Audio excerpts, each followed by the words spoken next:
Well, it is the 26th day of the month. The year is 2023. Welcome to Peter Mwema Media and welcome to yet another amazing episode of the State of the Nation.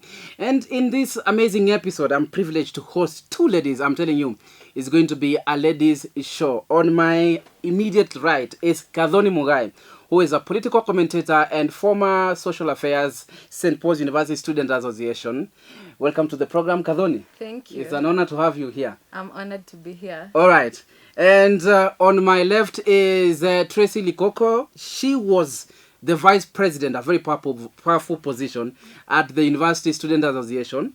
Welcome to the broadcast. Thank you. Ladies, your time is appreciated here. And first of all, when I made the poster, people were very excited to see you on the poster, and they're asking, so we have people who are ladies, who are political commentators, people who can speak about matters of politics. I wonder what your thoughts are tonight on people who stereotype politics to be an affair of men only. Like, you people can't really say much about politics. You have been in positions of political appointments. Yeah, what is your feeling? I'm going to start with you, Your Excellency, the Deputy Former President. Well, I feel like it's actually sad and disappointing that at this day and age, politics is divided. People actually discriminate women in politics. Yeah. So the question of, are women fit for politics should not even be a question, because politics is fit for a good person, a good human being, not man, not woman, just a good person. Just a good person. Yes. Kadhoni, why do you think women are secluded when it comes to matters politics? You've been appointed to political positions before. Yeah. Why do you think there is that kind of stereotyping in Kenya? I think there's still that mindset that is with the Kenyan people and the African people in general.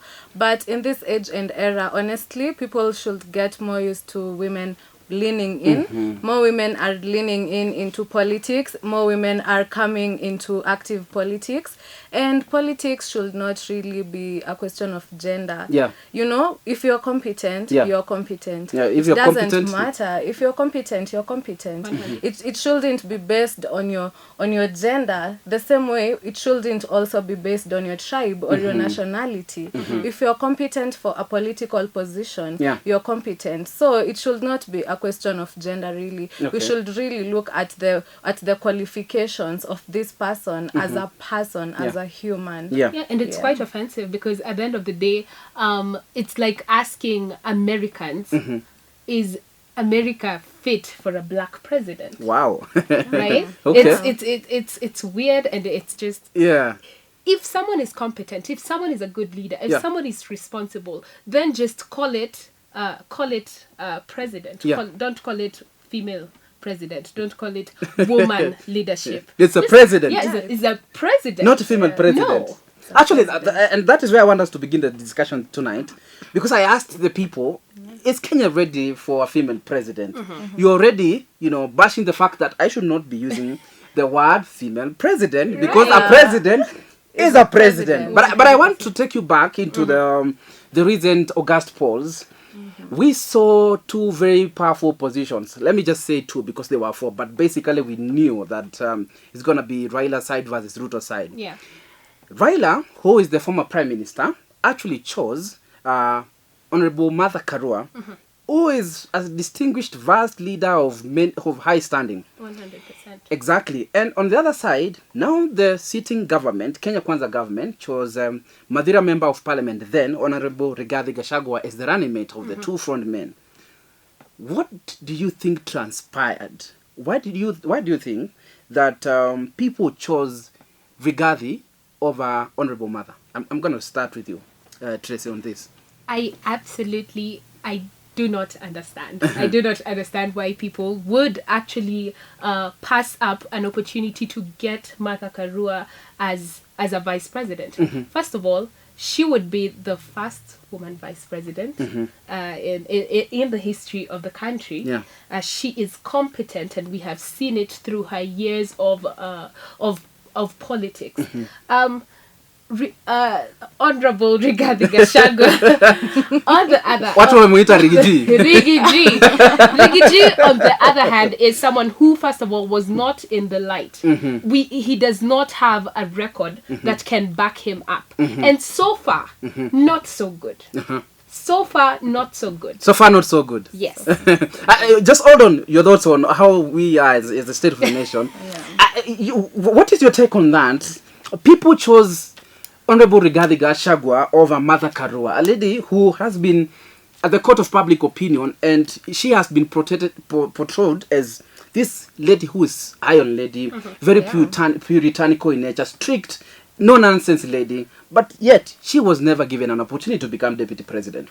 Yeah. She is absolutely an iron lady and one of my political role models. Yeah. But let us not undermine the achievement that was there. You know, we are looking so much at the results of the polls. We're not looking at what actually led to the polls. Yeah. For the first time ever, there was a contesting Yes. a strong contesting deputy female deputy president who is female representation, and from that action itself, even if the whatever happened, you know, the results, the polls didn't go maybe as most of us expected, it's still an achievement. It's still a plus. 100%. It's still a plus because in the coming election we shall see more women rise up, more women lean in, and we shall actually see women go even into the presidential political position. Okay. So let us not undermine that achievement itself. So for you are saying the fact that even she was recognized and she had that opportunity is going to open more doors for the women. Yes. But do you think the way she talks stuff, just hold on, the way she talks stuff, maybe people feared her because she's strict, and maybe the corrupt officials maybe feared the appointment of Mother to become the deputy president?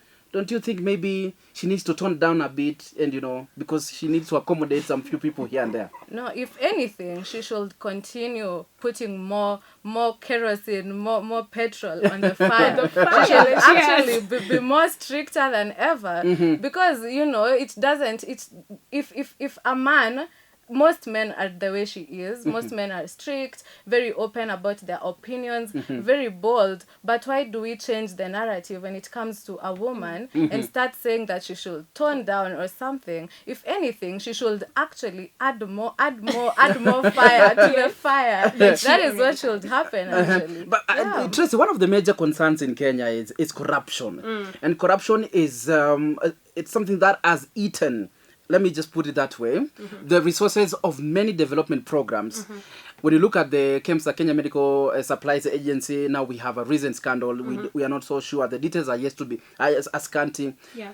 But Mother talked very tough on her position in regards to corruption. And she said that it is going to be a strict fight. Actually, if Baba Raila Odinga could be president, she appointed her to be the minister for matters, justice and all that. She will fight corruption. Yeah. Do you think the big boys, the cartels, feared Mother into becoming a top government official? I don't think that's the reason that Baba and Martha actually failed. I just feel like Martha could have been a good fit for vice presidency, but it wasn't about her fighting corruption or how tough she was or how all that. Yeah. I just feel it's still societal. Okay. Societal believes that a woman is not supposed to be, cannot lead. Societal believes that women are not fit for this position. Okay. Yeah. All right. Okay. We will wait for the coming elections to see how women are going to perform. But let's focus on another burning issue, which is currently in Kenya, about the finance bill, the proposal finance bill 2023. Yeah.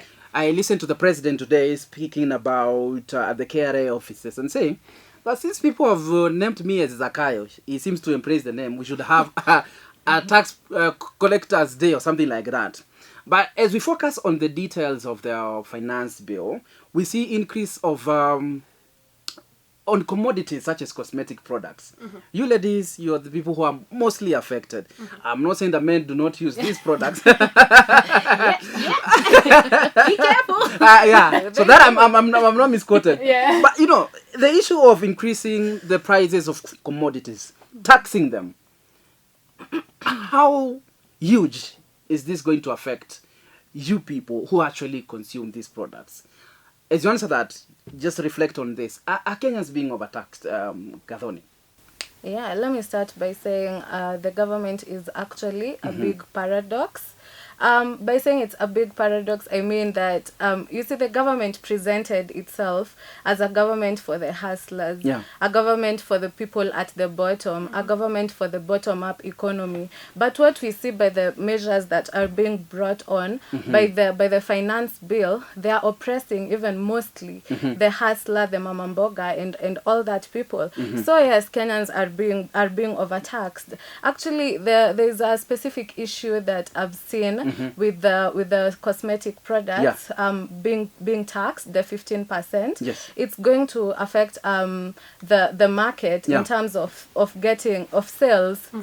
Sales will reduce because the products, the amount of purchasing the products will increase, so the sales will also reduce, and it will not only affect the purchasers, but it will also affect the people in that industry of cosmetics. And these people are the hustlers that the government presented itself to be fighting for.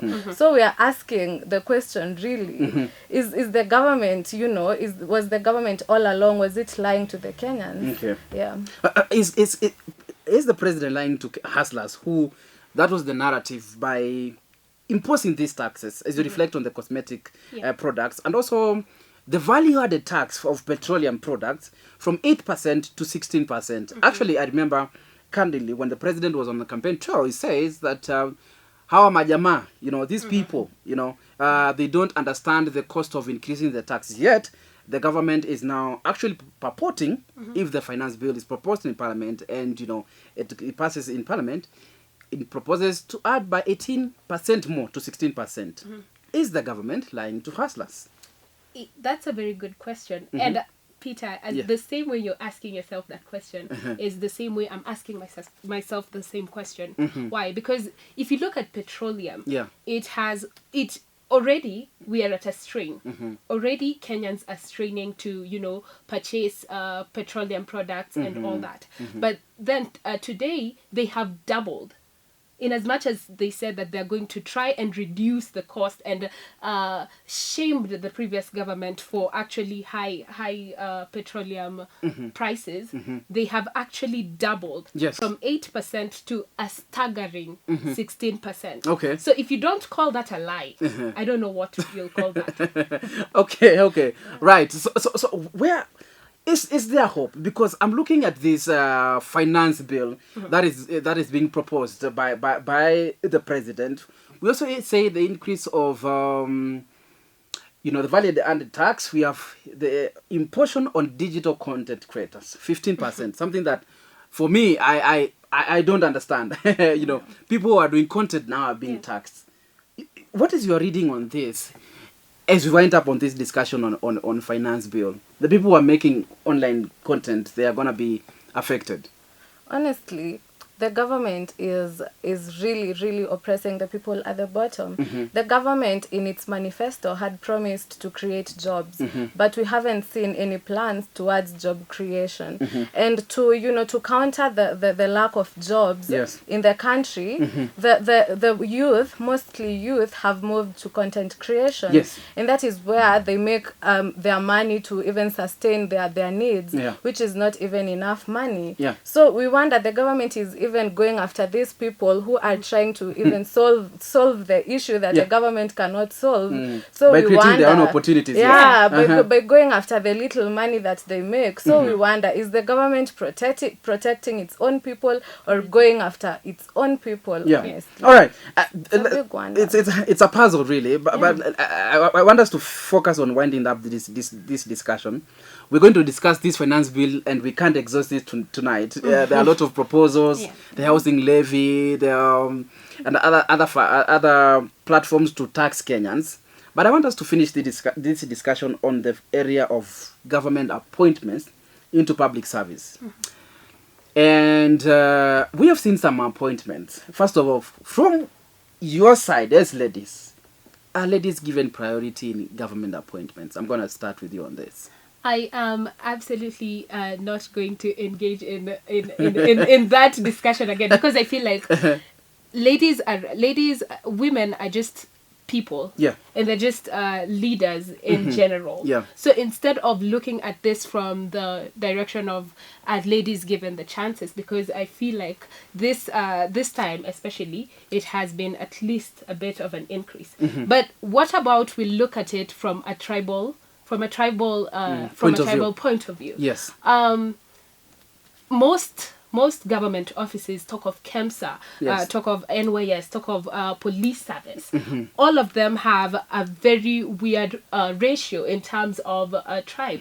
We're looking at Kalenjins and Kikuyus having a staggeringly higher the numbers compared to other tribes, compared to most other tribes, and it's different from what we used to have. It's different, and it's not good. And the constitution demands for diversity in this kind of appointment. Yes. And I feel like even Olisapet came out yesterday, I think, and he talked about the importance of diversity and called out the president. So I think in as much as we're looking at it from a point of, are women given more chances, I feel like also women need to come out more. Yeah. Okay. What is your reading, Gathoni, on this? Is the government being intentional in appointing women to positions of our authority, whether to lead parastatos or other positions in the public service? The constitution demands that the 2/3 gender rule. It's important that in any public office and in any appointments, there is an attempt towards gender equality. And we have, as a country, we have made significant strides towards gender equality, even in the political space and in the governing space. But it's not only about randomly making appointments. I believe the women that have been appointed to these positions are fit for the positions. It's not just that their qualification is being a woman. Being a woman is not a qualification. Women, as much as men, are as equally talented and as equally competent. One of my best philosophers of all time said that the brain does not have gender. So if you and I, Peter, you're a man, I'm a woman, we have undergone the same training, we have undergone the same leadership exposure, and we have undergone the same curriculum. So there's really no difference in terms of what we offer. It's more personal. It's more personal. As a person, what can you offer? Not as a woman. As a man, what can you offer? So they're fit for the positions. And we should actually continue making more strides by empowering girls from the bottom going up, going to the villages where there are still places with FGM. There are still many places with early marriages, and there are still many women who believe that maybe it's not their position to be up there. So to foster equality, we should also go back to our roots. Empowering, we have been doing women empowerment for long, also by the equality, by the 2/3 gender rule and all that, but we should not, I have heard some people saying we have empowered the girl child for too much. Yes. But there's nothing as too much empowerment. Actually, we are not even close to halfway. We are not even halfway of the journey. We have a long way to go. So we should not just rest and say we have done this for too long. There's still a lot of issues facing girls and women, and we should go back to the roots to make sure these people, we groom them from when they are young, so that even when they come of age, they are, they have the skills to be in leadership positions. All right. Our time is far much spent. I'm gonna give you, every one of you, just 30 seconds. Is there hope for this country moving forward? We seem to be in a puzzle. It's a mind-boggling situation to be as a country. Is there hope? Let me begin with you in 30 seconds. I feel like if at all there is hope, I feel like we should change the way we vote. We go back to the drawing board. Think about the reasons that we vote. Forget tribal lines. Forget, is this a woman? Is this a man? Forget, is this family? Is this not? Go back to the ballot paper. Who is qualified? Whose track record speaks for themselves? I think there will be hope then, because I feel like there are a lot of good Kenyan leaders. Speak of Sifuna. Speak of, Senator Sifuna. Speak of Martha Karua. Speak Yes. of Baba. Yeah. Yeah. So I think that the thing is, we should go back Okay. to the drawing board All right. and look at it from a point of who is going to actually help Kenya. All right. I take that. Those are your final thoughts. Gathoni, is there hope? I feel like our leaders represent who we are. So our leaders are as good as we are. We see rot from the top. We blame our leaders, but we should also blame ourselves as voters by asking ourselves, as Tracy said, why do we vote? Why do we vote? And also by examining the political process in the country. We see these politicians giving out money and all that, and we get very excited. Yeah. And most of us, especially even in the rural areas, they are selling our future for mere 50 bobs. They're selling our future for 200 bob. We should go back to the drawing board and ask ourselves, why do we vote? And also keep in mind that you see this political process that they use for giving out money. That money, when they get in there, it's the money that they're trying to recover. We should stop being a lazy generation, and we should work hard so that the future generation will be better, just like our forefathers. They fought in war, they fought for our freedom so that we can be here. So if the next generation is facing the same issues that we are facing as a generation, we should really question ourselves, because we should be labeled as the laziest generation to ever exist. Wow. Quite clear, ladies. I think your points are well thought through, they are well explained, and I do say that you make sense, and actually what you've explained here, and I do hope that this discussion will keep on impacting people, and people will see the sense. As you rightfully said, we should examine ourselves as we go to the ballot. Tracy Likoko, former St. Paul's University Deputy President, thank you so much. Thank you. Gathoni Mungai, political commentator, thank you very much. And thank you, our online viewers, for always making this broadcast happen. Special thanks to my directors, Brian Jenga and Brian Moses, for making this particular discussion go through. And of course, you can always form part of this discussion by subscribing. Let me know your comment on the comment section on what are your thoughts on the state of the nation. Gathoni says, and Tracy says that the future is women, and we see how that is going to unfold. Thank you so very much. Bye-bye for now. My name is Peter Mwema. See you on the next video. Bye-bye.